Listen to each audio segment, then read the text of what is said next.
She's not on there, right? No, you're just recording, so go to share screen. I wasn't sure if we need like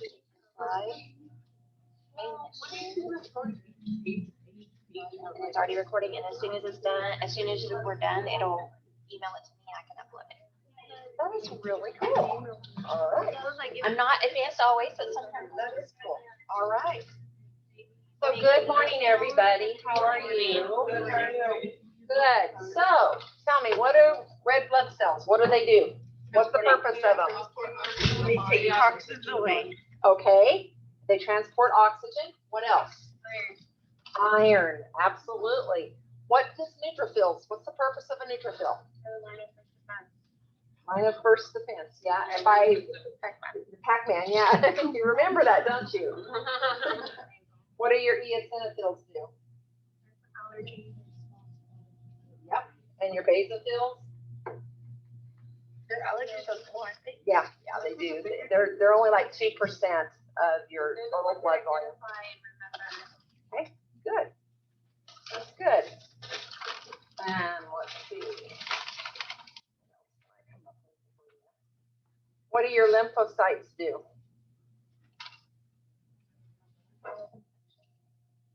Pardon? Fight off infection, right? They're part of that system, yes, of your lymph system. And you have your B cells and your helper T cells to help with that. Oh, what's the purpose of your platelets?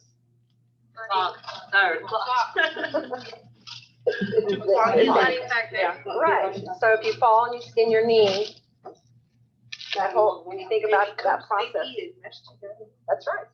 Think of your scab that forms, do that whole process. All right. So you kind of got, I think, that concept. So moving forward, I think that you're going to understand. So if you don't have enough red blood cells, what is that condition? Anemia. Right. And so how do you treat anemia? What are some of the things you watch for? Weakness, Color. Why would you have jaundice? Okay. the release of What? Yeah. What other symptoms might you see? dizziness. Okay. Speak up there. Yeah, absolutely. Yeah, cold. A lot of times people who are anemic, this is weird, they'll chomp ice because they're thirsty. Won't they crave like dirt also? That's more like pica. But, all right, so what else? They'll be dizzy. Dizzy. Hypotensive, maybe tachycardic, right? Okay. All right. So we're going to pick up today, and we're going to talk about sickle cell anemia. I don't know that you guys are going to see it very often, but you might. And depending on where you live or where you work, you might see patients with sickle cell. Southwest Med did at one point have a patient that had sickle cell he would come in a lot. And so the students did get to see him and they got to treat him. So just depending on where you're at, you may or may not see someone with sickle cell.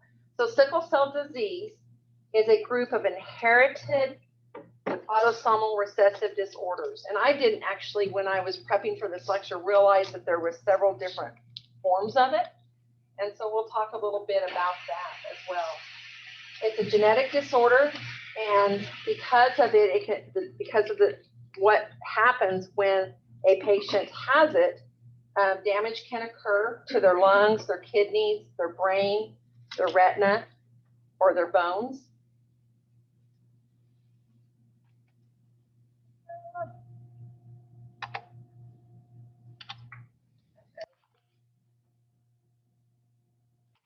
Switch the screen, and now I can't get my PowerPoint to advance. Okay. Oh, I don't even have it up for you guys. I'm so sorry. Is it uploaded? Do what? On 36 on the Yesterday. Yeah. And we had to, Amanda and I had to go into Canvas. When I uploaded and when I moved these slides, it created some duplicate slides, and I recognized it when I was going through here looking at it. And so I'm like, well, I don't want you guys to have repeated slides. That'll be too confusing. So I went into Canvas and removed it and was going to just remove those slides and then re-upload it.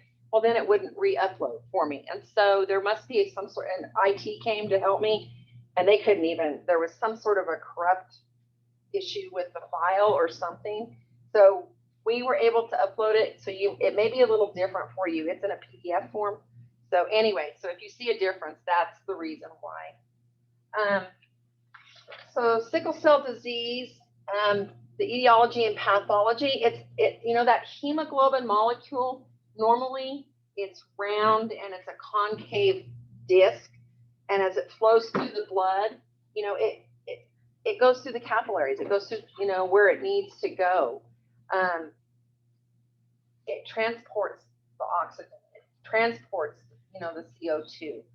It has the iron.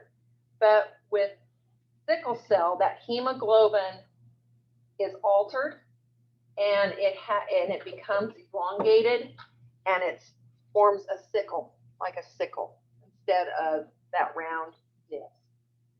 And there is an array of different types.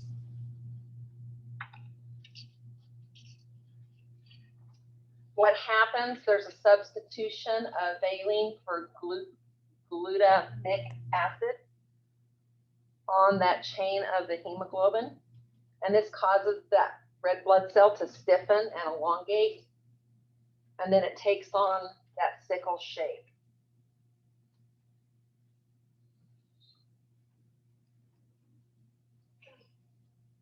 So like I said, there's different types of sickle cell anemia. And that first one, sickle cell anemia is most severe of the syndromes. It occurs when a person inherits that from both of the parents. And so they experience the most severe episodes of the disease. Sickle cell thalassemia, where they inherit the sickle cell from one parent, but then they may inherit another form from another or from the other parent. And it's less common, but it is less severe. And then you have sickle cell trait, where the person only inherits it from one parent. Okay.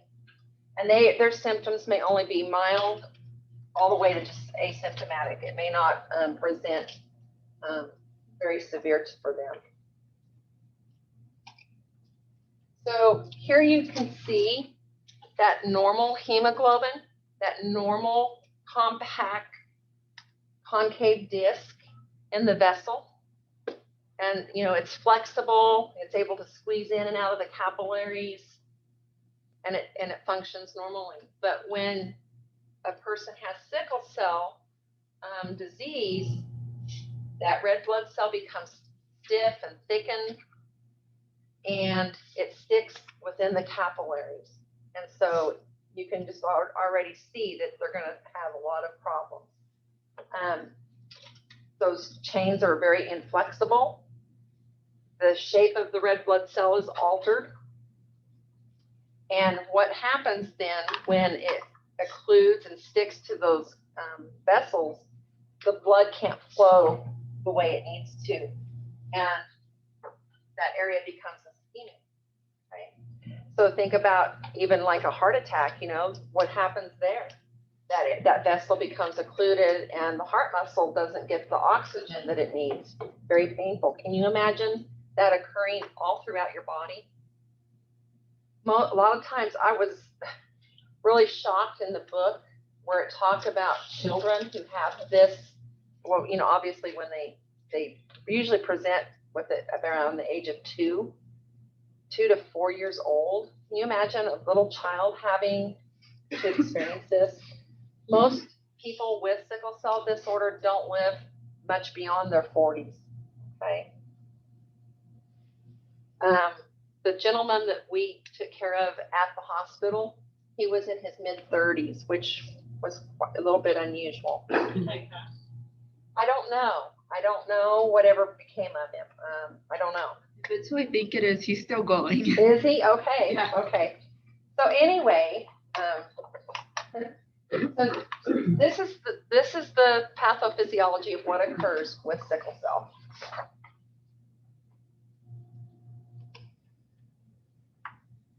So when that occurs, it's very painful, but there are precipitating things that can cause it to happen. And a lot of times you can keep it at bay. And so it's important that patients who have sickle cell disease know and don't allow themselves to become like dehydrated and different things. And we'll talk about that. It's triggered by low oxygen tension in the blood. And infection is the most common precipitating factor. And there's a list of other precipitating factors that can occur that can cause it to affect the person. Infection is the primary one. High altitude, but think about what happens when you go to an area of high altitude. What happens? Decreased, less oxygen, exactly. So we teach these patients not to go to areas of high altitude. Emotional and physical stress can also precipitate an episode. Surgery, blood loss, dehydration. Decreased body temperature can also cause a person to have an episode. And then if they end up with this, and when it occurs, those elongated crescent-shaped hemoglobin molecules occlude those vessels, and it's very painful.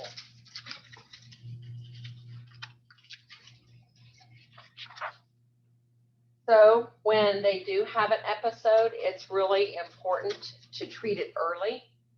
So it's important that they seek treatment early before it becomes worse. It's reversible with reoxygenation. And if untreated, it can lead to tissue necrosis. So think about the kidneys, think about the lungs, think about the brain, think about all the vital organs that can be damaged throughout the course of somebody having this disease if it's left untreated. Okay. Circulated sickled cells are hemolyzed. So we talked about hemolyzation of the red blood cells yesterday. What happens when the red blood cells hemolyze? Yeah, it's released. So when sickled cells are hemolyzed, that area, they're cleaned up, they go to the spleen, okay? And the person can then be anemic as well, okay? Because they don't have enough hemoglobin.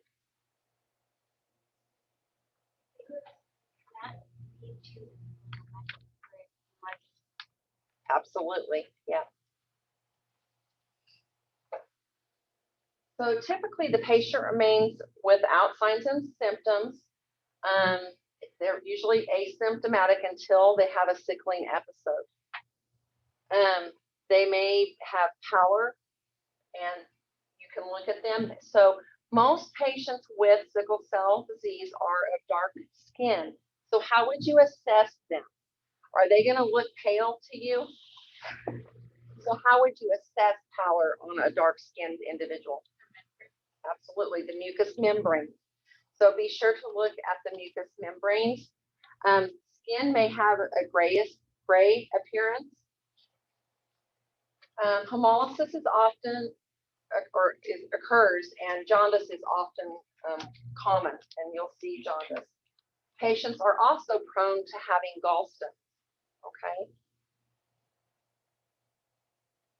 So episodes can affect many or just one specific area of the body or many areas of the body. The most common areas are the back, the chest, extremities, and the abdomen.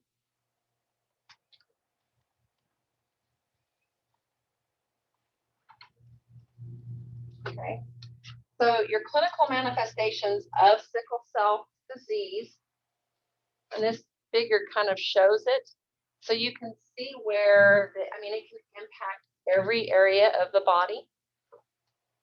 the brain, the lung, liver, kidney, bones. Joint pain is often a complaint of the person with it. They feel pain in their joints. They may present with fever, swelling, tenderness. They may be tachypneic, short of breath. They may have some hypertension, and they may have nausea and vomiting. Okay. So you can see where there's many areas that it can impact.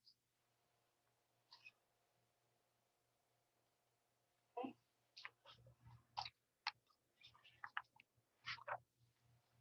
With repeated episodes, there's gradual involvement with all body systems, the spleen, the lungs, the kidneys, the brain, organs, and they'll need increased amounts of oxygen. The major complication is infection, and then of course, morbidity and mortality. The spleen helps fight infection, and so they're very much at risk. And it often will become dysfunctional by the age of 2 or 4, where I was reading that yesterday. Pneumonia is the most common. And it can lead, once they get sickling episodes, it can lead to what's called aplastic crisis, which is a complete shutdown of the production of the red blood cells. So it could be, horrible for them.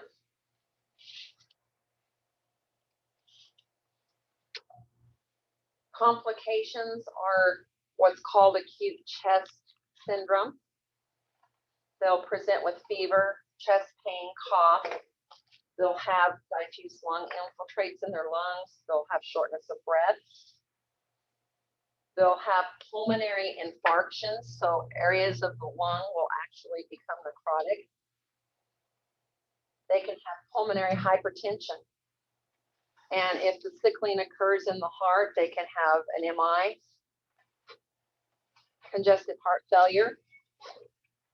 They can have retinal vessel obstruction. So think about the eyes. They can have some blindness. It can affect that.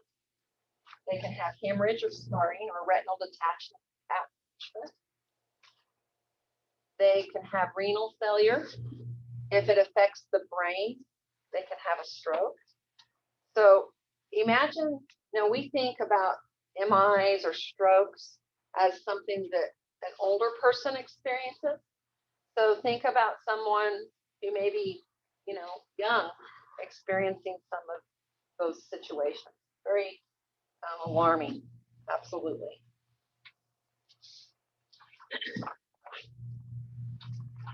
It's diagnosed with a peripheral blood smear and also other testing, obviously. They see the sickled cells with that peripheral blood smear, and they see abnormal reticulocytes, and that leads to further investigation. Hemoglobin electrophoresis helps determine hemoglobin cycle, or the S hemoglobin, and that's how they determine from the different variants. Skeletal x-rays, you'll often see bone and joint deformities. You'll see osteosclerosis after an infarction. And so the individual that I'm thinking of, very short, okay, in stature. And when you think about that, because he's in his 40s probably now, but he's very, very small stature. And when you think about the skeletal x-rays and what they demonstrate, that would be the reason why they don't have a normal ability to grow.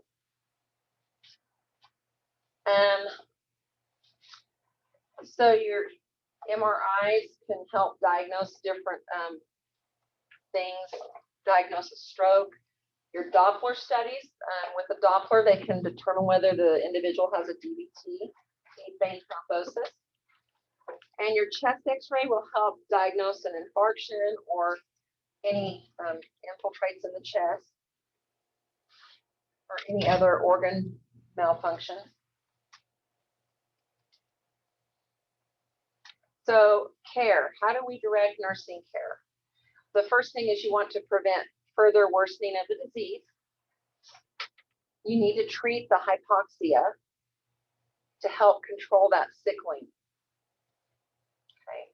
You want to prevent complications and prevent the damage to the organs. You're going to assess your patient often and treat. Okay. And so this individual who I'm thinking of, and there were some nurses who felt like he was a habitual drug seeker. And with the physiology of sickle cell anemia, absolutely not. It's very, very, very, very painful. And so as we move through our slides, you're going to see that the pain has to be treated. And so with pain meds, what happens when you give pain meds over an extended period of time? They don't work for you anymore. That's exactly right. And so then what are you going to have to do? Absolutely. You're going to have to give more. And so while they may be crying out for more meds, obviously you're going to have to give higher dose or more often.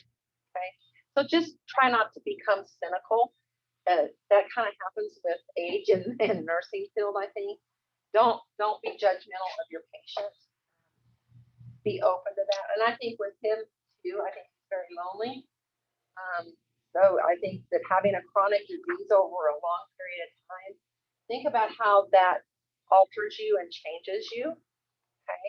So think about your patient. There's a whole lot more going on than just what you see physically. So you remember what we talked about even last fall, treat the whole patient, treat them holistically, mind, body, spirit, think about that. Okay. So hospital patients in sickle crisis, you're going to treat them with O2. O2 helps assist in the management of those symptoms. And so nursing responsibilities are you're going to assess the respiratory status. Check their O2 status. Are they still within normal range? You're going to want them to be. Yeah, absolutely. That's even better. They may not be when they're in a crisis, but you're going to want like COPD, how theirs is usually lower. Yeah. Or you see No, I think you see normal. regular. Teach them to use and encourage the incidence barometer. Don't forget to do those just very basic nursing things. Promote rest to help decrease their metabolic.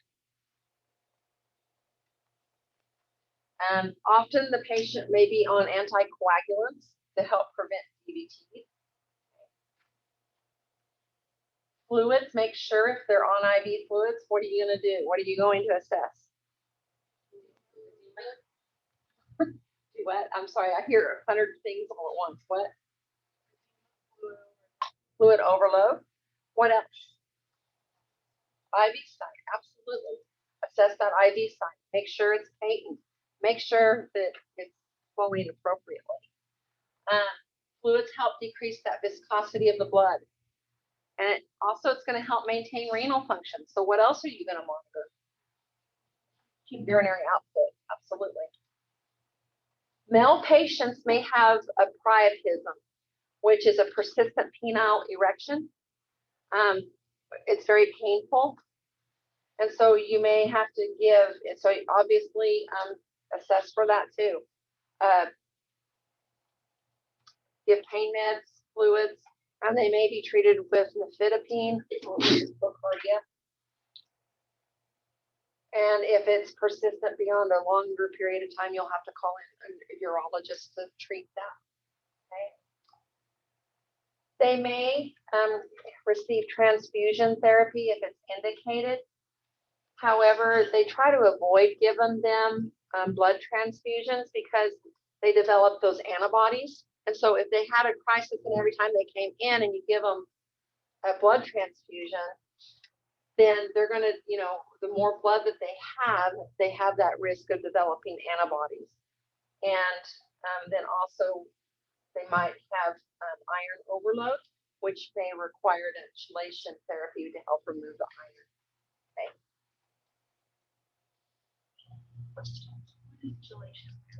It removes the iron. It's a IV treatment that it binds to it and helps remove that from the body.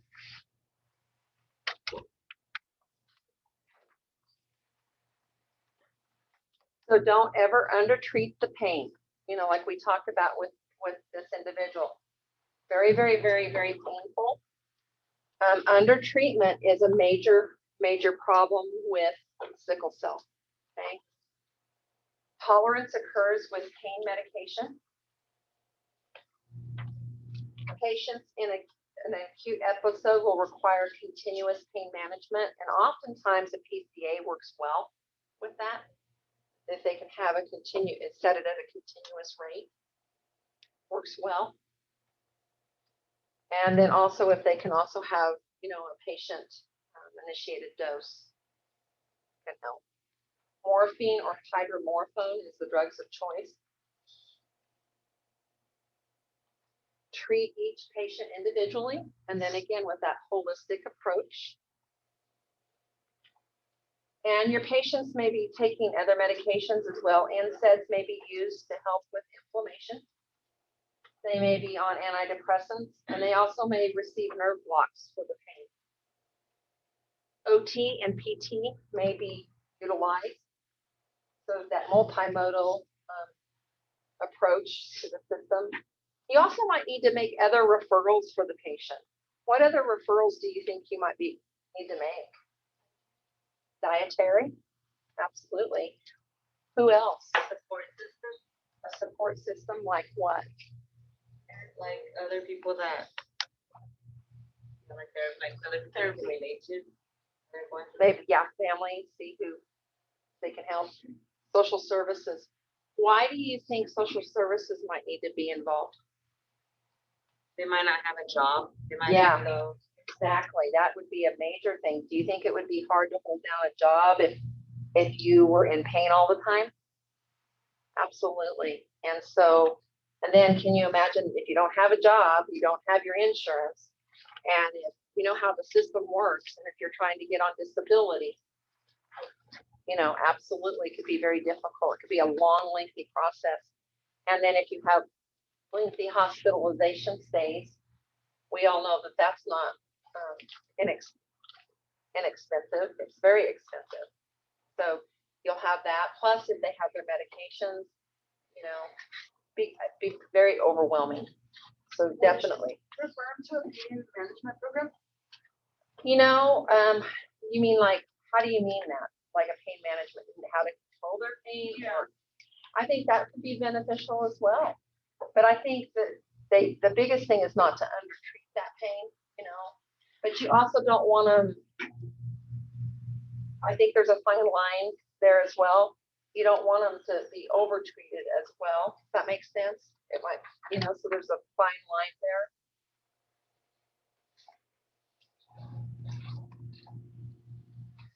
So you need to be sure and treat any type of febrile illness because it can lead to an emergency. Treat each condition, you know, on an individual basis and make sure that they understand that they need to see their primary care provider. And like I said, those blood transfusions should be done sparingly to decrease the development of antibodies and that iron overload. Patients with sickle cell disease have increased hemolysis of those cells. And so they don't have large stores of folic acid. And so they need to take folic acid. And then they are also often treated with hydrea or hydroxyurea. And it's a pill that helps actually with the sickling. It helps increase the production of hemoglobin F, which is called fetal hemoglobin. It alters the adhesion of the sickle red blood cells. So it helps with that. It helps reduce the hemolysis.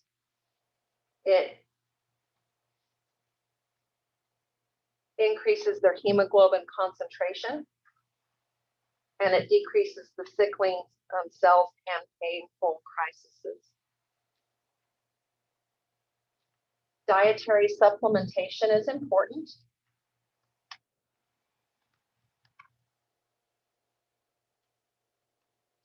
And then hematopoietic stem cell transplantation.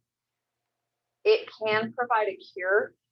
You know, they're on that cusping edge of patients who can have that. It's appropriate for some people, but there is risk with it. And the textbook said cost effectiveness limits the treatment of it. And I don't know really what that meant, because I feel like if you had sickle cell disease, wouldn't you want to be cured? And when you look at long-term life effects of being in and out of the hospital your whole entire life, and your life is going to be shortened, I think that, Worth it. yeah, I would want to do it. That's my opinion, but you know, anyway.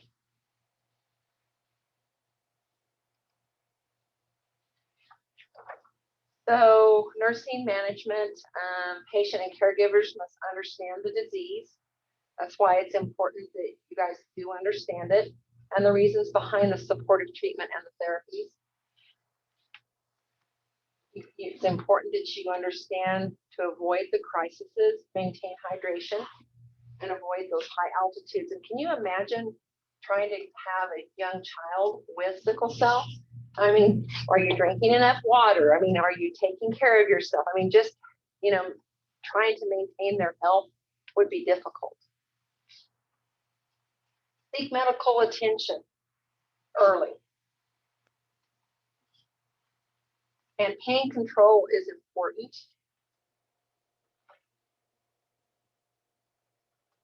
It's very severe during a crisis. And it's important to treat. Minor pain can be maybe treated at home. So if they get on it early and stay in touch with their care provider, it can be helpful and beneficial for them. Any questions? That's pretty much sickle cell. It didn't take very long to go through it. Any questions regarding it? No? Okay. All right. Next, we're going to talk about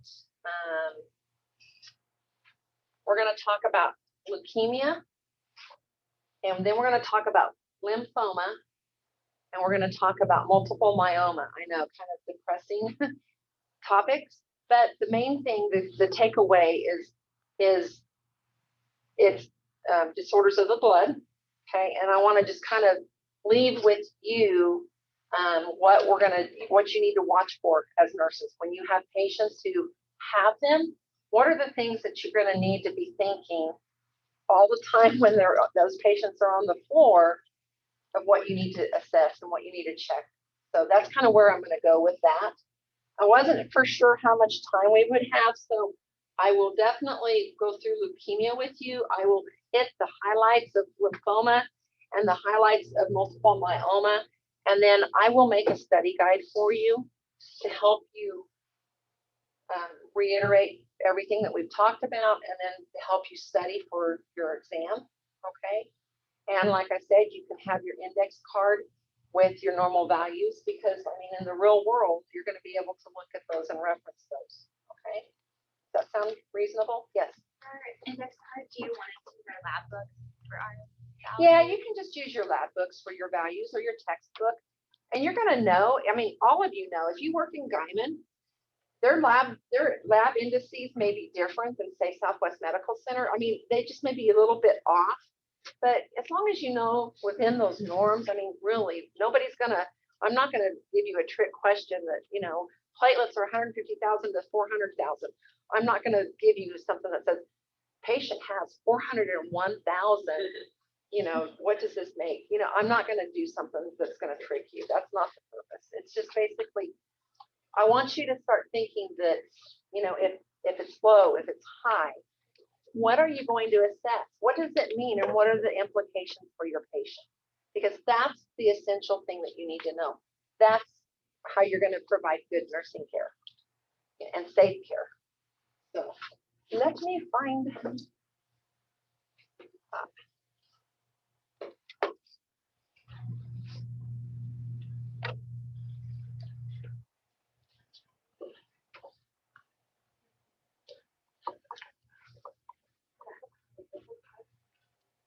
Okay. Oh, and I lied to you. We're going to talk about thrombocytopenia too, briefly. So, what do you think? What is thrombocytopenia? Huh? Yeah, low platelets. So, obviously, what do you think the implications are there? A lot of issues? Clotting issues, yes. Clotting issues would equal a lot of issues. Okay. Yeah, reduction of the platelets. So we know that normal is 150,000 to 400,000. So anything under 150,000, you start looking at issues, okay? And you're going to start thinking of, what am I going to do to help my patient? It's a syndrome of abnormal destruction of the platelets, and it's below 150,000, okay? Remember, your platelets help with hemostasis and bleeding. Thrombocytopenia can be caused by impaired production, increased destruction, or abnormal distribution. It could be an acquired syndrome due to drug ingestion, or taking certain types of medications. And so where you're going to see a lot of this is with your chemo. Yep, your chemo drugs. Okay, because chemo drugs can destroy those platelets or affect the distribution. Antibodies can attack the platelets as well. The drug will bind to the platelet surface and cause it to be destroyed. Drugs like aspirin can affect platelet aggregation.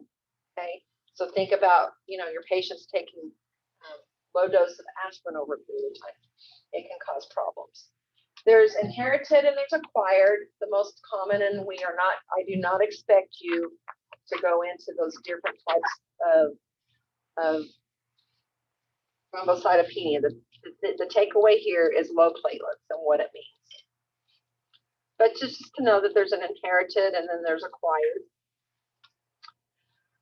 The clinical manifestations, obviously, like we talked about yesterday, if it's a slow, chronic, loss, patients may not be aware. They may not be symptomatic. You might see the mucosa. They may have bleeding of the gums. They may have nosebleeds. Obviously, if the platelets are low, the patient's going to have some bleeding concerns, depending on how low they go. Bleeding on the skin will be seen, and there's different types of bleeding. There's petechiae, and many petechiae all bunched together is called pura. And then there's ecchymosis, the larger lesions from a bruise. And then there's someone who has bleeding that's occurring. Those petechiae are small, flat, pinpoint red or reddish brown microhemorrhages. When the platelet count is low, the red blood cells may leak out of the blood vessels and into the skin, and that's what causes that petechiae. And when there's a lot of those, like I said, it's called pura. And obviously they can have pain and tenderness. And think about if you're bleeding into a joint, if that person has bleeding going into their joint, that's going to be very painful as well.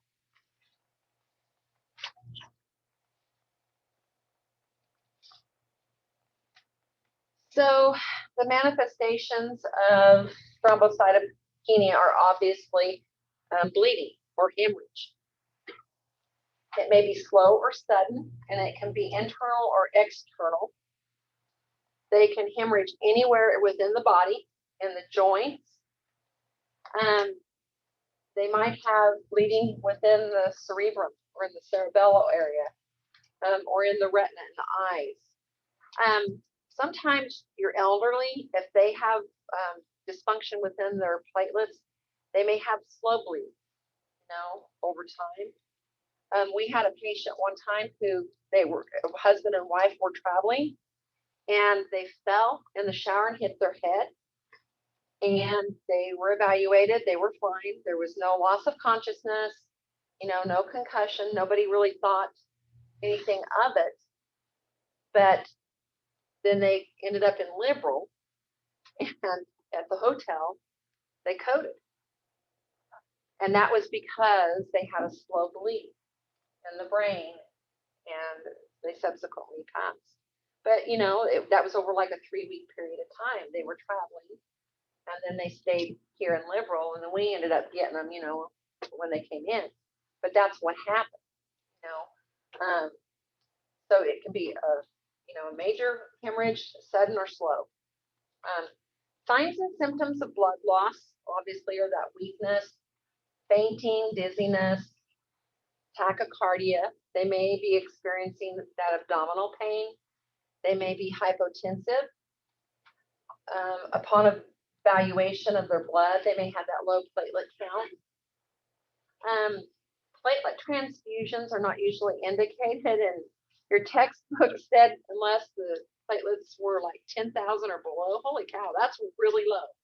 10,000. That's I have given platelets before. Not often, but I have. Medical history, and it's important to go ahead and get that, and then obviously your clinical physical assessment. And be sure and compare labs. I know when you guys go in to do your clinicals, if you're researching your patient, look at their labs upon presentation when they're admitted, and look at them, what they are today or over a period of time, depending on the length of admission. If it's a couple of weeks, look at admission, look at where they were at a few days after admission, and look where they're at now to see if there's any changes of what's going on. It might help you notice something. Very well could be the nurse that picks up on something.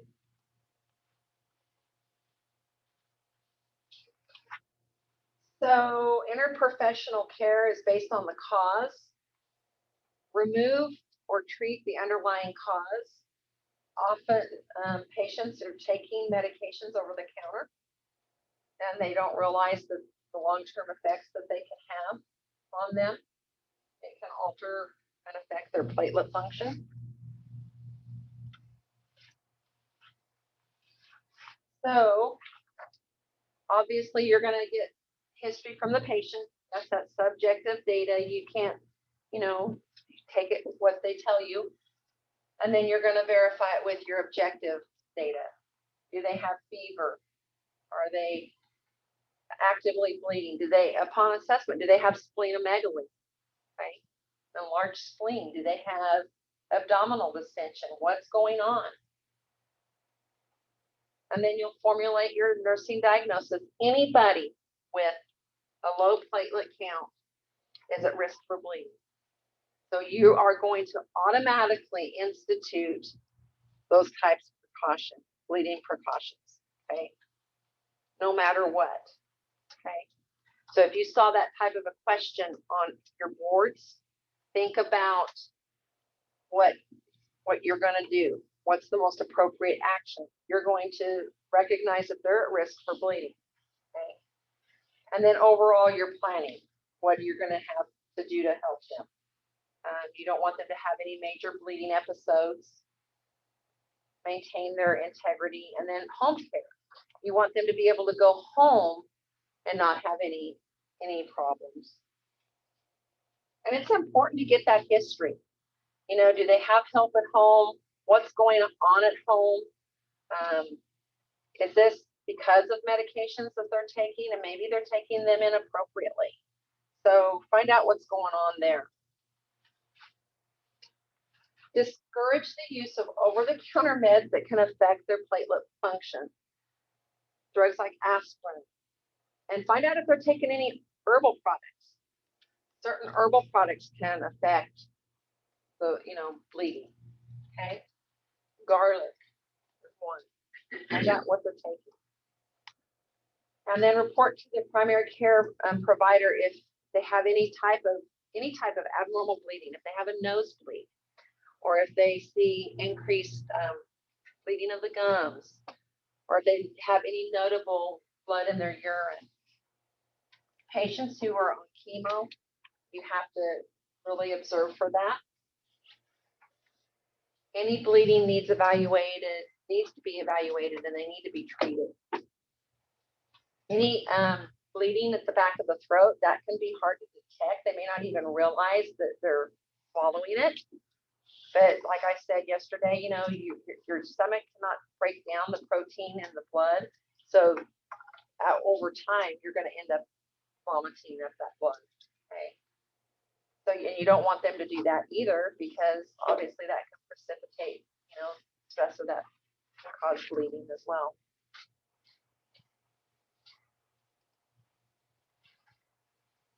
If injections must be given, obviously use a very, very small gauge needle, very small. How many of you have been in a room where it says no venipunctures on the wall? Have you seen those notices? Yeah, it's because there's a bleeding issue. If you have to use a needle, if you have to give an injection, be sure you apply pressure for 5 to 10 minutes on that. Okay. In your textbook on page 626, and it's table 30.15, there's a really good patient teaching, caregiver teaching, and it's good to refer to. It'll help you kind of understand what you could teach, and it's a long list, but you could read that. Okay. 626.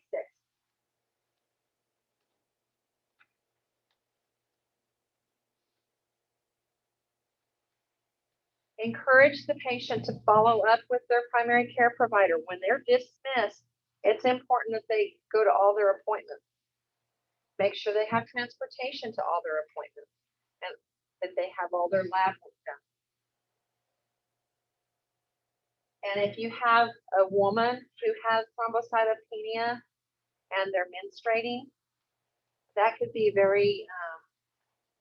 could be a bad deal. So make sure they count all their pads. Make sure that it's not above what is normal for them. And then they might consider utilizing hormones to, prohibit any menstruation while they're having problems to suppress their menses, because they could sure have some bleeding disturbances. And then also, they would probably also want to use birth control.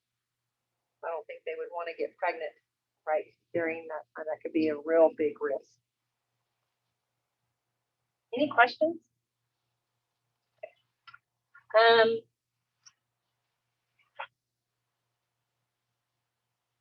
If their count gets too low, again, they may offer platelets. Teach the patient to avoid the caustic agent, but if they can, if it's from chemo, then they need to be taught the parameters within what they're doing. Teach to avoid injury and trauma. That's a huge thing. So soft bristled toothbrush, okay, an electric razor.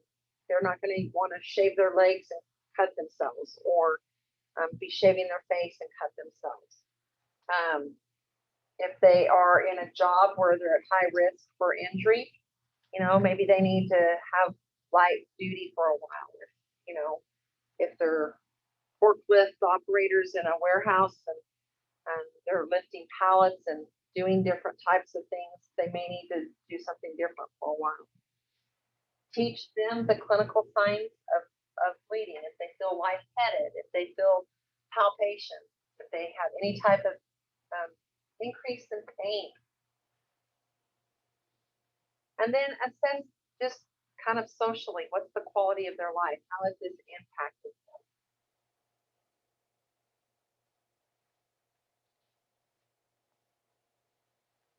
Okay, any questions?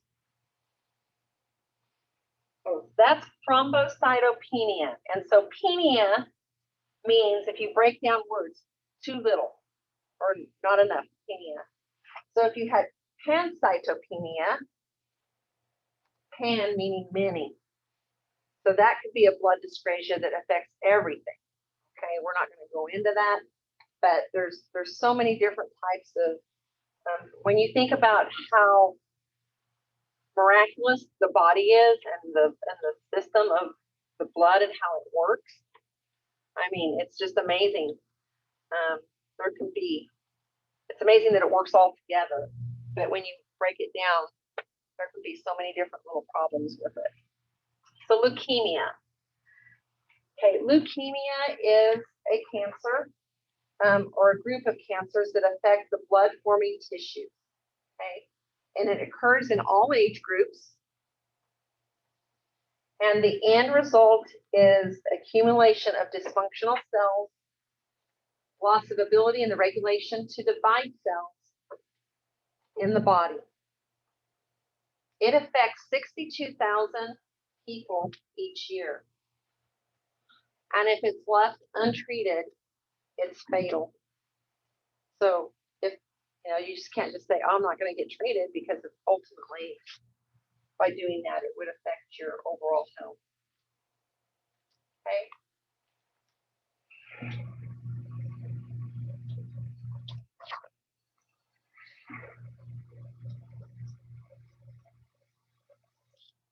It begins as a mutation in the DNA of certain cells, and most cancers are. They're finding out that most cancers are due to a mutation within your DNA, which that's kind of phenomenal too, because it leads to a whole new way of treating them. Leukemia has a combination of factors. There's a thought that it's genetic, but then there's also an environmental impact as well. The genetic would be from abnormal genes or genetics and having, you know, those anomalies that way. But then there's also the use of chemicals. Certain viruses are thought maybe to help contribute to it. Radiation, just your immune system, deficiencies within it, and smoking and obesity have contributed to leukemia. And so basically, this chart just kind of shows the process of it. But basically, it's a proliferation of those white blood cells. So remember yesterday we talked about what the white blood cells are. It's your neutrophils, your eosinophils, your basophils, all of those different types of your lymphocytes.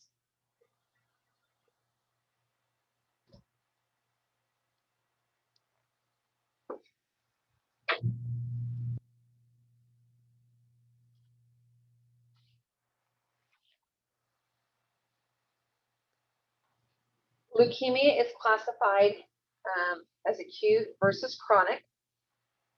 And so listed out here, and we're not going to go into really in-depth specifics into each one, because that you could study cancer for a semester or a year. I mean, there's just, it's so, in depth. Acute lymphocytic leukemia, acute myelogenous leukemia, chronic myelogenous leukemia, and chronic lymphocytic leukemia. And then the abbreviations are for those. Acute is characterized by the clonal proliferation of immature hemopoietic cells. So remember, when they're differentiating from that stem cell, it's a proliferation of those. Too many. Okay, for whatever reason, they just aren't signaled to stop making them. And then chronic is characterized by mature forms of WBCs, and the onset is more gradual than in the acute. So yeah, something in the body just doesn't shut off to, tell it to quit making them. In your acute or AML, it's a proliferation of your myeloblasts. Remember, your myeloblasts differentiate into your neutrophils, your eosinophils, and your basophils. Okay, so you have too many of those. And acute lymphocytic leukemia, it's a proliferation of those small lymphocytes. So those small lymphocytes, they're what, they occur in the bone marrow, and they go in and they differentiate into those B cells. Okay, so it's all different aspects of how the blood divides or changes, lack of a better word. Your chronic, your CML, this affects the granulocytes. Remember, we talked about granulocytes yesterday. They have granules within their cytoplasm, so that would be your neutrophils, your basophils, and your eosinophils. So increase in all stages of development in this one, and they infiltrate the liver and the spleen. So you're going to see splenomegaly and hepatomegaly, enlargement of both. Your chronic lymphocytic leukemia, this is a chronic excessive development of those granulocytes in the bone marrow. Okay. They're in all stages of development, and they move out to the blood in all stages. So it's just going out in all stages. And then they infiltrate the liver and the spleen too.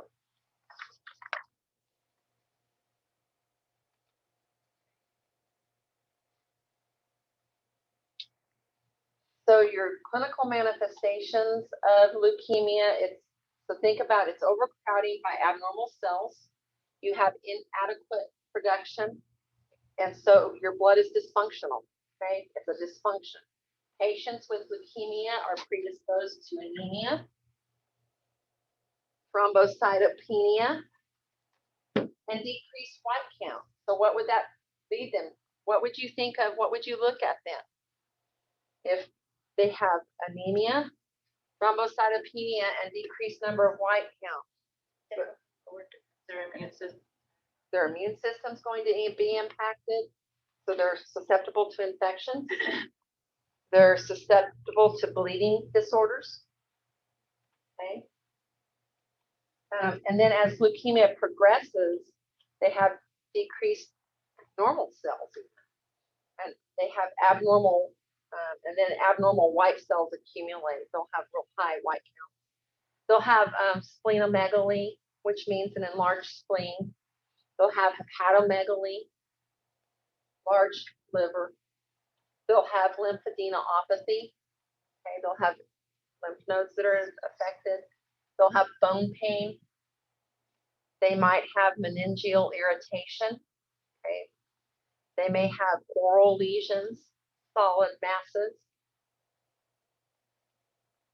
And so, obviously, if somebody has hepatomegaly or splenomegaly, as a nurse, would you question an order where you're giving them Tylenol? Why? Yeah. So think about on the floor, just normal day-to-day stuff. If you have a standing order, did they complain of pain, which is going to be probably pretty normal? Oh, well, they have a standing order for Tylenol. Let's just go give them 1,000 milligrams. So think about what you're doing and why and what's going on with your patient. Okay.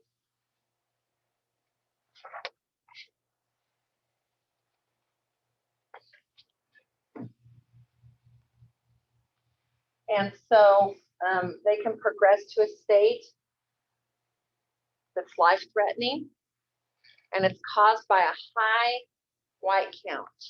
Okay, that's crazy, isn't it?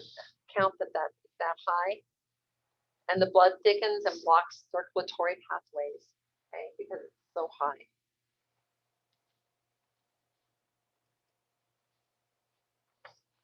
So it's important that they get diagnosed early, and this will be done through blood evaluation and bone marrow examination. We talked about that yesterday, those diagnostic studies. They'll have PET scans, CT scans, and then they'll have a lumbar puncture. Have you guys talked much about lumbar punctures at all? Okay. I'll tell you a little bit about them and then we'll take a break. Lumbar puncture is, you may be working in the ER and the doc they just ordered lumbar puncture. It's important that positioning and that the physician or that the patient holds really, really still for one. Think about your women who are getting an epidural, okay? And you'll have them positioned by leaning forward over their tray table, bedside table, right? That's important that somebody's, that they don't move, right? Most often, patients who are getting the lumbar puncture, they'll lay on their left side and on the gurney or the bed, and then they roll so that they can get into those spaces in the spine. They'll go in with a needle and then remove cells that way. And then they'll have to lay flat for an extended period of time. You're going to monitor that site for infection, for bleeding. They may have a post procedure headache because they've removed that. So it's really important that as nurses, you guys are, they say go grab a lumbar puncture tray, guys, maybe helping the physician that day. So you guys are going to need to know different things that you're going to be doing. And it seems like in small rural hospitals, you may get a mixed bag of everything. A lot of times I've had students say, I'm going to go work in Wichita because I want all the experience of a big city. And they end up working on a med-surg unit and they have IV teams that put in all the IVs. They have rapid response teams that come and do all of the they think cool stuff, or you'll have code teams that come and respond to all the codes. And so they've come back and told me, you know what, I actually got more experience working in a small rural hospital where I was allowed to do everything. So just FYI. But anyway, I know without a doubt you'll help with a lumbar puncture. Important thing with PET scan and CT scan is that pre-procedure teaching. It's important that they understand that you will get contrast.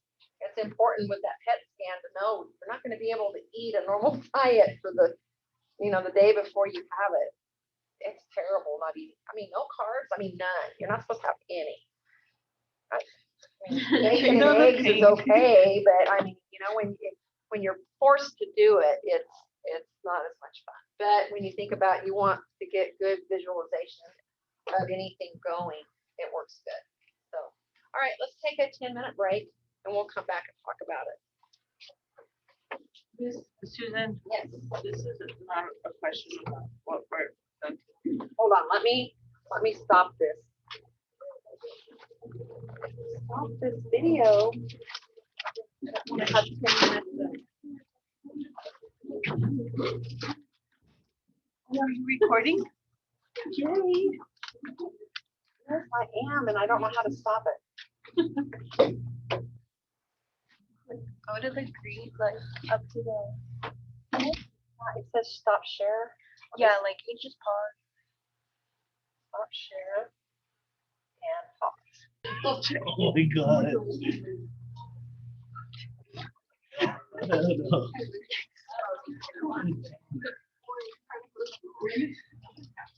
That's the smallest I have in here right now. Okay. So with leukemia,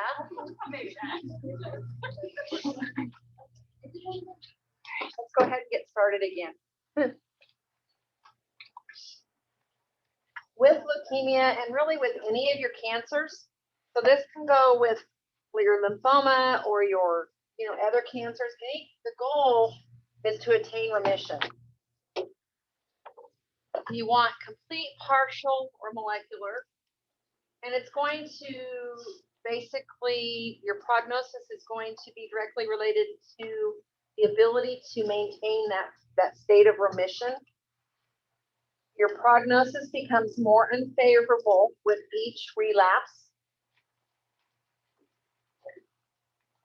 Chemotherapy is the mainstay of treatment with leukemia, and your stages of chemotherapy are your induction phase, post remission phase, and then maintenance.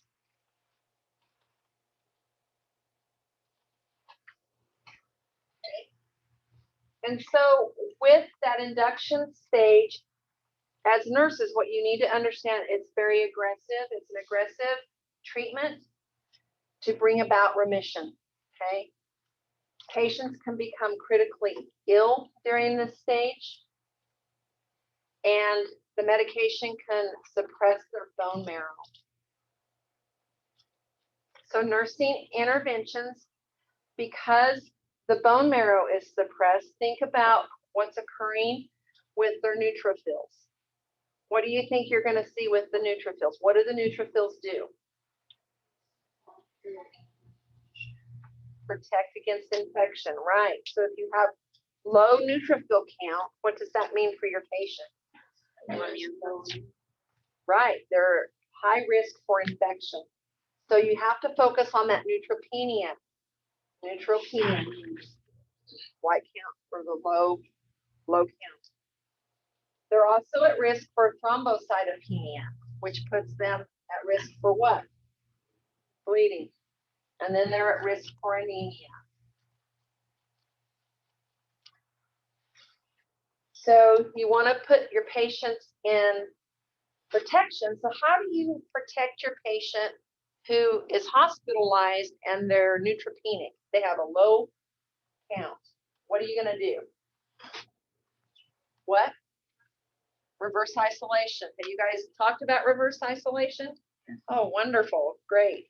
All right. So yeah, you're going to put them in reverse isolation and protect them. Gown up, glove up, mask up, because you're protecting them from you, basically. Okay. If you're constantly assessing them, what are you going to assess them for if they're neutropenic? What do you think you as a nurse would be looking for? Scan for bruising. Well, if neutropenic, the low neutrophil count, what would you be assessing for? Signs and symptoms of infection? How would you assess them for that? Vital signs. Vital signs, White blood count. white count, and then how else? Their IV sign. IV site. What are you going to auscultate? Lungs, lung sounds. Right.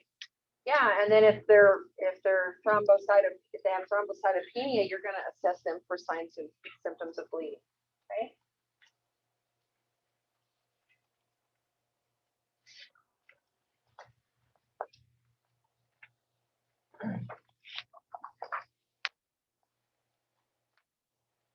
Okay, so that post-induction phase, this is started after remission is achieved, and it usually involves 1 or 3 or more courses of induction drugs. And then that's to help eliminate any leukemic cells that are left over. Maintenance therapy, it's just lower doses of the same drugs that were used in the induction phase, but you just give them every 3 to 4 weeks. And the goal is to keep the body free of any leukemia cells. Okay.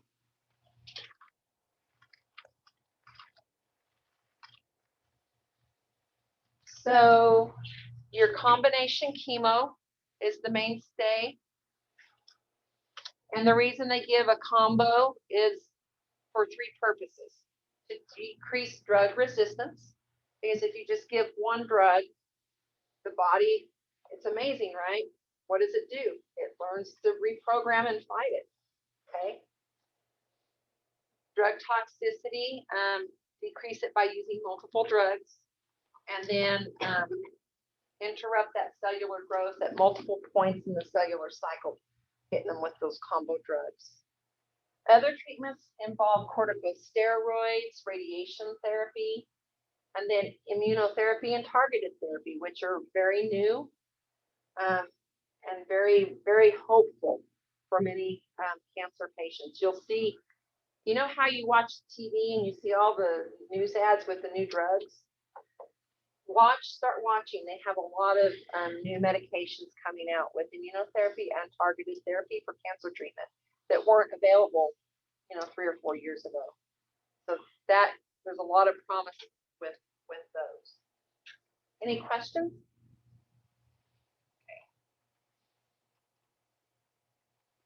I can't say it now.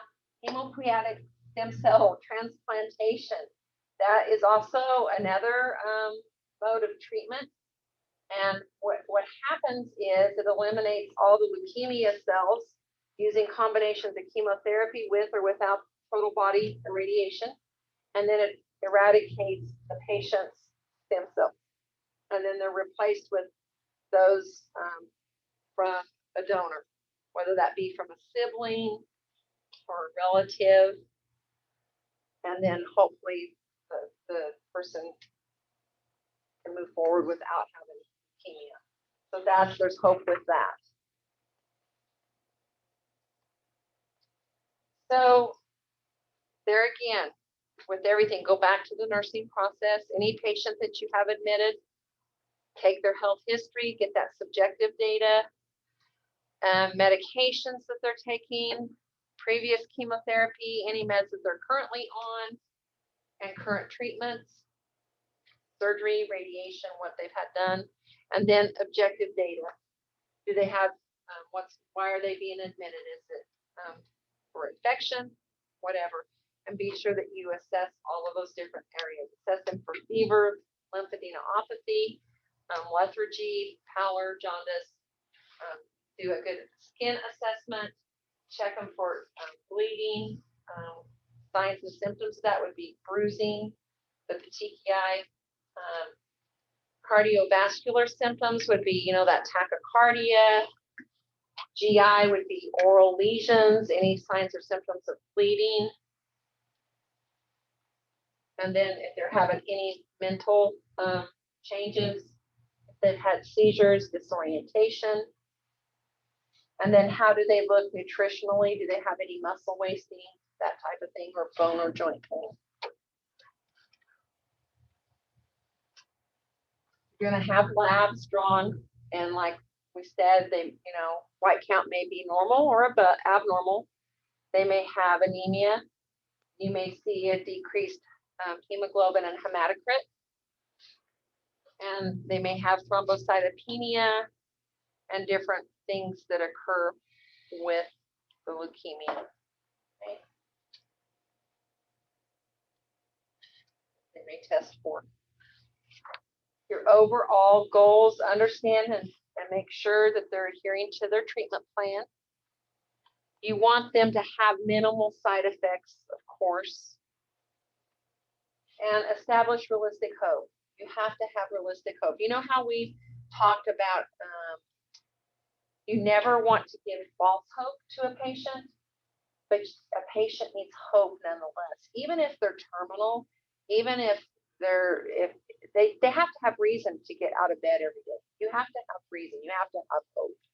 So just because you're terminal doesn't mean you can't enjoy your day. Don't fill them with gloom and doom. I don't want to fill a patient with gloom and doom, but how do you give them hope when they are terminal? Well, there's lots of things to be hopeful for.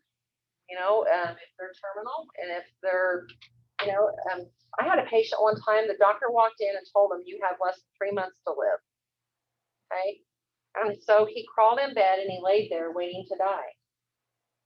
And 3 months. I mean, this is back in the day when they could actually stay on skilled nursing for that length of time. I mean, it was like a little resort or something. I don't know, but they would literally go and stay.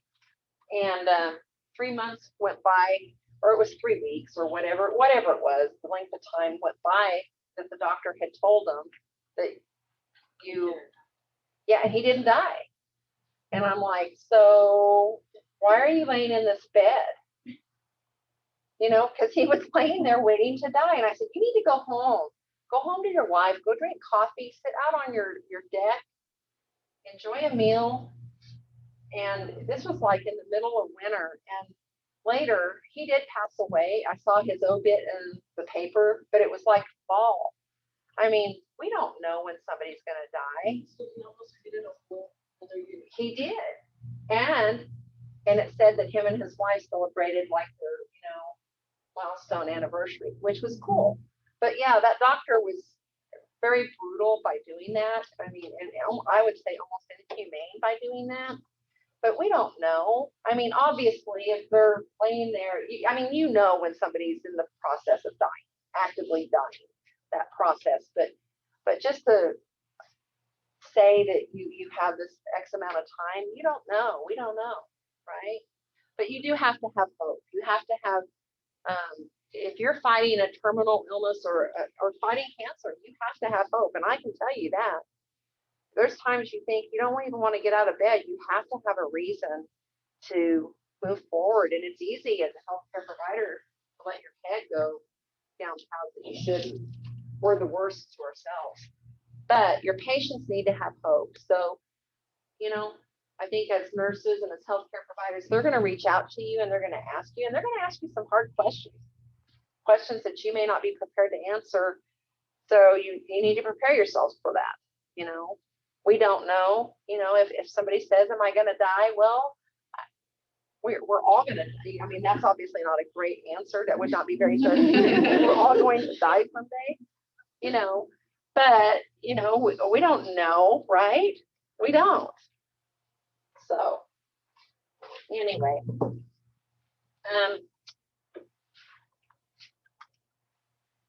so make referrals if you need to social services, if there's financial challenges.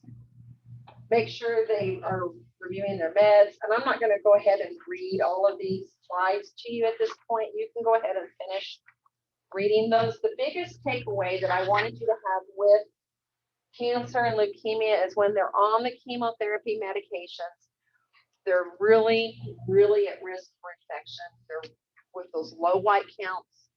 They're at risk for bleeding. I've seen many patients that are admitted to the hospital because of a low white count. They'll stop their chemo. They'll admit them to the hospital to get that white count up, and we just take care of them. It's they get IV fluids. Maybe they need some IV antibiotics, and we take care of them in reverse isolation. And we'll either institute, reverse isolation. We may even have to do bleeding percussion. Okay.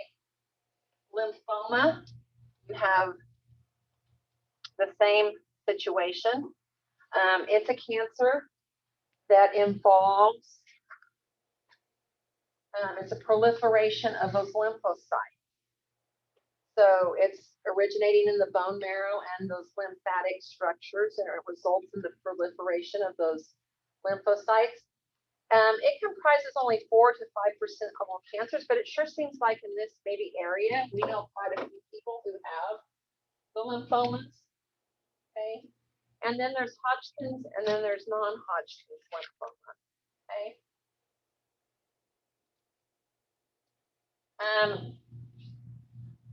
Your Hodgkin's makes up 10% of the lymphomas, and it's a condition, but it's diagnosed by the Reed-Sternberg cells, and they usually will have a mass, and then that is biopsied and tested.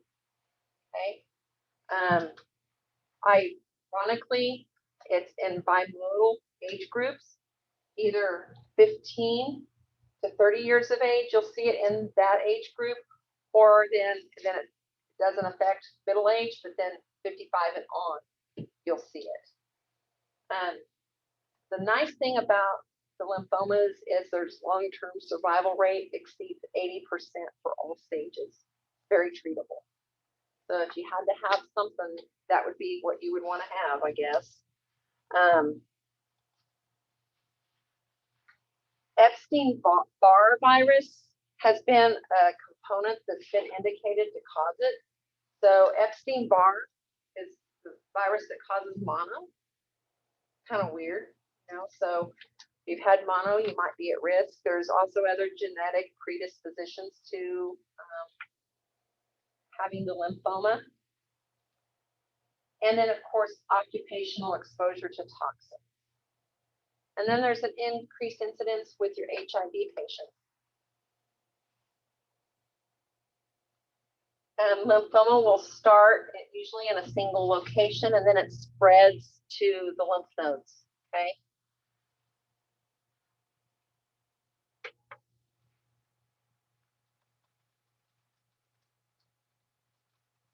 Usually has a gradual onset.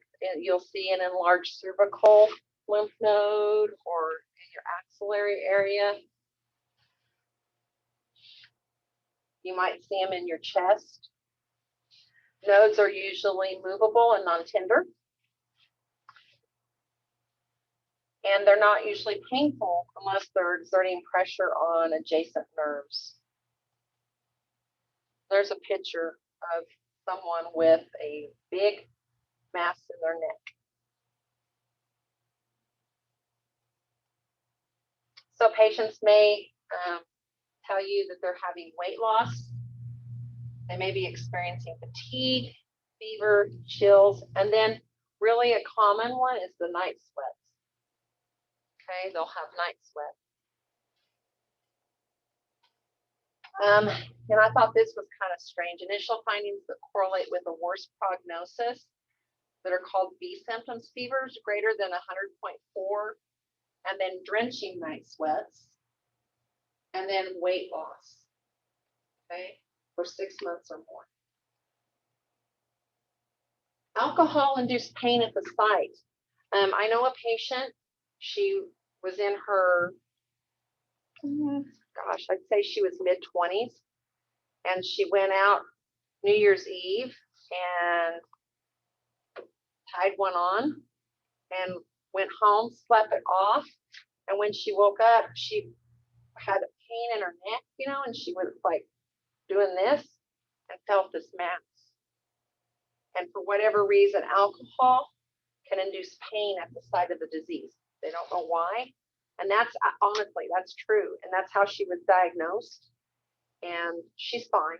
She's doing fine. She ended up getting married, had kids, doing very well. A lot of times when we made a spinal nodal involvement, they'll experience within their chest, they'll have a cough, dyspnea, stridor. And then in advanced stages, you'll see your hepatomegaly, splenomegaly, anemias. Okay. And there again, it's diagnosed with your blood studies. They'll see an increased ESR, high leukocytes, alkaline phosphatase may be elevated, which that's with your liver. High calcium levels and hyperalbuminemia, high albumin. It's diagnosed again with that lymph node biopsy, and that opens then that whole array of testing that they do, bone marrow exams, and then radiology, which would be your PET scans, CAT scans, that type of thing, and then they start treatment. Okay, so here's your stages of your Hodgkin's lymphoma. Here's your stages. Stage 1, you'll just see one little area involved. Stage 2, you see the like neck area and then the mediastinal. Stage 3, you can see where it's progressed to all of those areas in the lymph nodes, and then of course stage 4, it went to the organs. Okay.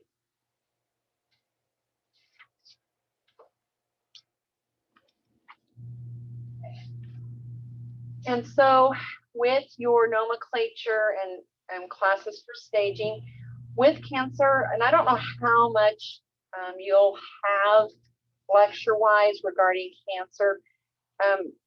Cancer is staged, okay? And so there's lots of different ways that they stage it, depending on the type. And so basically, based on the stage and the extent of the spread, then that tells them how they can treat it. Hodgkin's lymphoma is treated with a combo therapy. It's really favorable if they can catch it early, and it's usually 2 to 4 cycles. If it's Unfavorable early stage, they'll do 4 to 6 cycles, and then in an advanced stage, 6 to 8 cycles.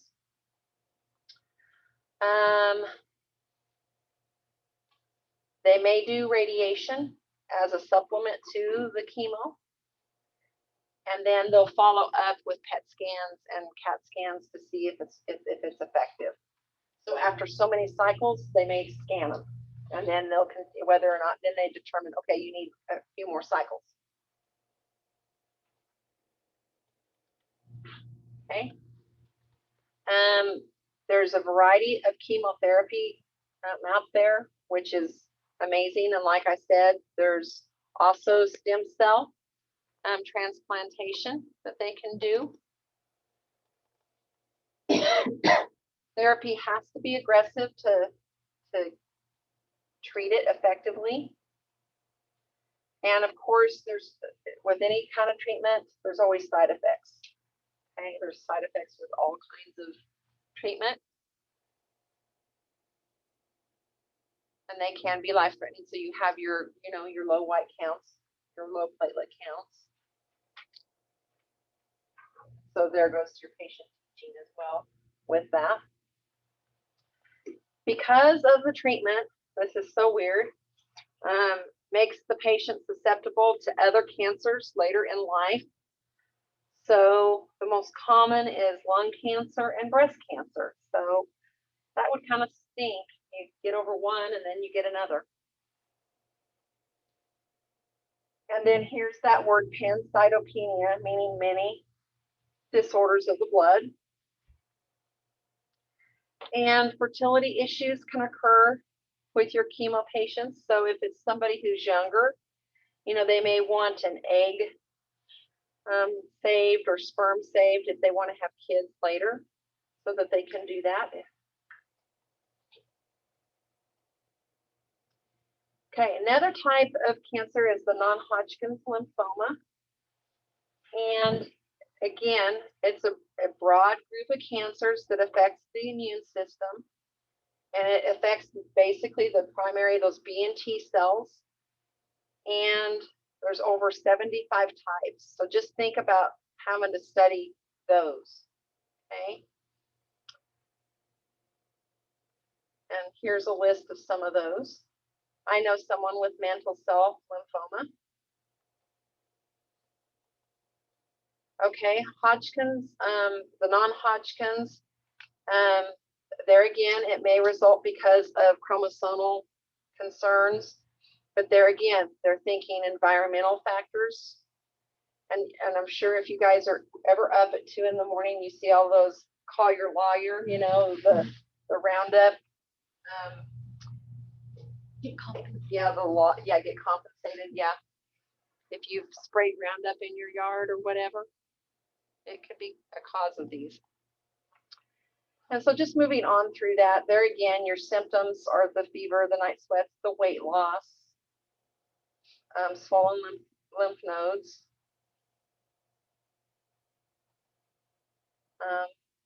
There's a tumor involving the spleen, that's in the spleen.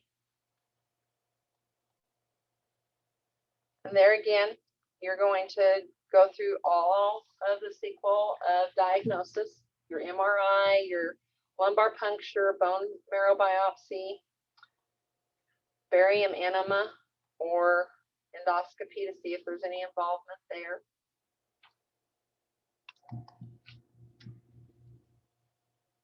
And treatment is there again guided by the staging, the type, whether it's low grade, high grade, or very aggressive. And they will have a combination of multiple chemotherapies,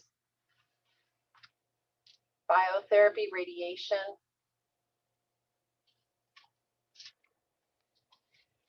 And I'm just going to kind of go through there. The biggest things that you would need to watch for with any of those, there again, you have your patients who are on chemotherapy, you're going to watch for low white count. You're going to watch them for a low platelet count. Okay.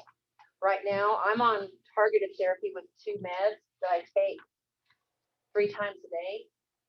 And so I'm not constantly, I do it when I think I need to, but I take my temperature because like, God, I feel achy today. Well, no wonder I'm running 100.5 temps.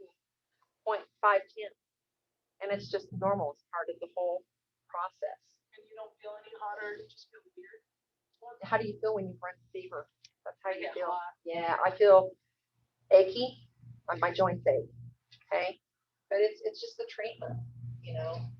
I have to watch my white count. I got sick. Janessa had some weird flu like back in January, and I sat next to her. We had a little baby shower for her, and she felt horrible. She texted. I was so relieved though. I was running like 103, 104 temp at home, and I was like, oh, and I had just started my meds, and I'm like, oh my gosh, they're killing me. And then I found out that I had something that she had. She was sick at the same time. I'm like, I text her, I'm so relieved to know you're sick, but not relieved that you're sick, you know, but we just had the same thing. It took me a little bit longer to rebound from it. My white count dipped. They took, you know, anyway. So just know that that's what they're going to watch for. Any of your cancer patients, that's what they're going to look at. Okay. With your multiple myoma, it's a cancer of the blood, but it's within the bone marrow itself. And so you have bone destruction with it. And so I felt like we needed to kind of touch base on it just because you may have questions on your boards about it. Okay. And so your patients with this particular type of cancer, you'll see the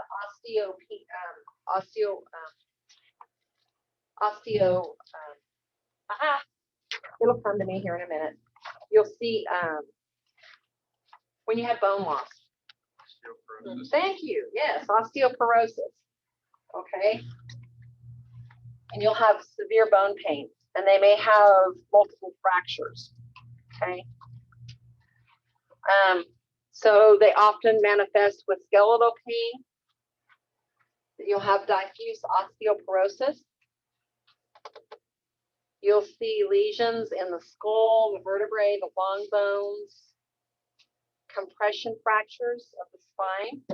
So, you know, you may see an older person who has this, and I do believe it's more predominant in your elderly. Yeah, it occurs between 65 and 74 years of age. So, you know, you might see somebody who has a compression fracture. You may not think anything of it because we sometimes see our elderly who have them. But you might start thinking multiple myoma if you start seeing a lot of the other things that lead into it. They're going to have calcium loss. And so you're going to see hypercalcemia in the blood because, you know, that calcium is getting released from the bone, and you're going to see high levels of it in the blood. Okay. You're going to see problems in your renal function as well because of the calcium. When they diagnose multiple myoma, you're going to see pancytopenia. You're going to see the blood values are going to be weird all over the place. And you're going to see high calcium levels. And it's going to be diagnosed with your MRI, your PET scans, and your CAT scans, and then bone marrow exams. Okay. It's treated with corticosteroids, chemotherapy, immunotherapy, targeted therapy, stem cell transplantation. There's so many different ways of treating things. It's seldom cured, but treatment can relieve the symptoms, promote remission, and prolong their life. And you want to prevent those pathological fractures because they could just be walking and have a fracture. Okay. Any questions? We kind of moved through that pretty fast, but Amanda's going to come torture you here in a minute and talk to you about blood disorders in the younger children and falls. Folic acid, the biggest thing with folic acid, you know, just know that can cause those tooth defects, you know, I'm sure she's talked to you about that. Your spinal bifida, you know, so with your anemias. And if you have B12 deficiency, just remember that B12 deficiency, you might see that peripheral neuropathy, you know, that numbness, that tingling in the hands. So think about your little old elderly person who maybe their nutritional intake is not where it should be, or they have an absorption problem, your pernicious anemia. We didn't talk about that, but that's just the lack of that intrinsic factor, and they can't absorb vitamin B12, so you're going to have a deficiency. So signs and symptoms of that would be that peripheral neuropathy. They may lose some of their dexterity just because the fingers are numb, or their feet, and that could be from B12. Okay, so sometimes we'll give B12 injections. If any of you that work in the nursing home, have you ever given a B12 injection? I've seen one, like the after effect. When did it work? Well, yeah, because it was a dementia patient that didn't move. So after she got that B12 shot, she was like on special monitoration because she would try to get up and she couldn't even like walk or anything like that. But she would still try to get up like out of her chair, out of the wheelchair. Like it would really woke her up. So it was something like You've seen B12 given? Did it help them? Well, it takes time for the patient to see It that. does take time, absolutely. Exactly. Yeah, and it's usually bright red. Yep. It looks like you're giving an injection of blood. It's red. So, all right. If somebody's taking oral iron, liquid iron, how are you going to administer it? How are you going to teach them? Take it. Sure. Through a straw. That's right. Why? Yep. Veins their teeth. All right. I'm going to stop this recording while we do this. Hold on.